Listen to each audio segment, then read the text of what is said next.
Bum bum bum bum bum bum bum bum bum bum bum bum. The Peter Dislike Show. Bum bum bum bum bum bum bum. Well, what an appropriate time for me to be talking about this, because I'm a tutor, and one of my students had a very rough week this week because his teacher had rage quiet quit over well, a number of things. The teacher wasn't shy about why she was quitting, and among other obscenities that she was screaming about how the lunch breaks were too short, among other things, how coworkers were harassing her, among other subjects. She was asked to do various things that were disrespectful and all that, but I'm glad the lunch break came up, because that's been a big soreness of mine. These last couple of weeks have been slow weeks for me, and I made a video in times past about how I hate the idea that I have to eat, but I came to discover it wasn't the eating that I hated. It's the fact that I didn't have time to devote to a proper meal that I really, really despised. So during my vacation, a lot of times I got to sit down and got to socialize with others, got to go to my favorite restaurant and actually enjoy the meal and socialize with other people, or got to sit at home and actually savor my food and be mindful in the presence of the food and not have to watch the clock, right? A lot of times I have a lot of remote work. I got a lot of in-person work as well. I got a shift that starts at 2 o'clock, and by 12:30 I'm already thinking about the time, because, you know, I have to get dressed, I have to take a shower or whatever, you get the idea, right?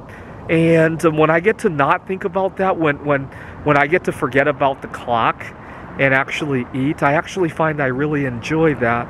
And I'm glad I'm not the only person who feels that way. I'm really glad that, among other things, the teachers, I obviously wasn't there, but he's like, "Are you serious?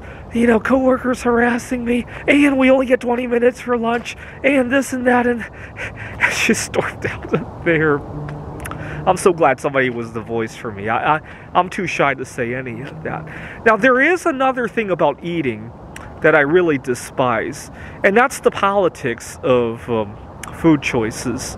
Let me give you an example. I'm going to be starting a teaching job at a community college, and I was reading about it online, Glassdoor and all that, about the career trajectory, and they mentioned a lot of departmental politics.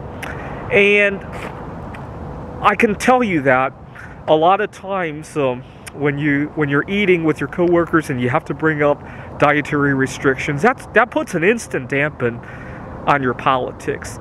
And if you don't believe me, think about it this way: how many U.S. presidents have we had that had a peanut allergy or had to eat in a certain way at the White House dinners? And not that many, right? I guess the only thing I can think of was George Bush. He hated broccoli, but he spun it in a funny way that made everybody relate to him, right? He said that his mother made him eat it, and now that he's the president of the United States, no more broccoli. And at least he got to spin it in a funny way, right?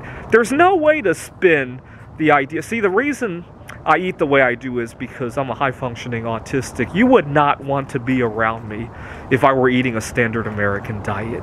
Now, I can't just straight up tell my colleagues at work that, right? At best, I could say that, you know, my eating is the way it is because of some chronic matters, and they're kind of personal, right? I usually try to keep it like that, but even that puts a big dent in your career politics, right? And don't tell me you don't have to say why you're avoiding something. Sooner or later, you can't just go on and say no to every food, or dig into what's in various foods without having an explanation, right? Oh, I can't eat that because I don't know what's in it. Well, what are you allergic to, right? It's sooner or later, right?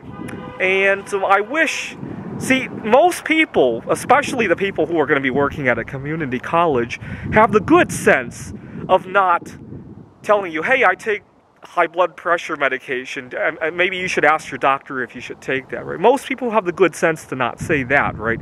What they forget is that for a good segment of people, their food is like their high blood pressure medication or their depression medication, right?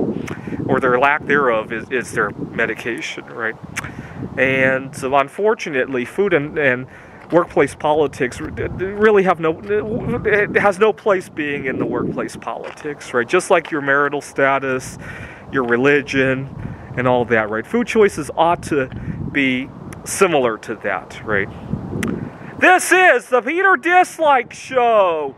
Bum, bum, bum, bum, bum, bum, bum, bum, bum, bum, bum, bum. The Peter Dislike Show. Bum, bum, bum, bum, bum, bum, bum.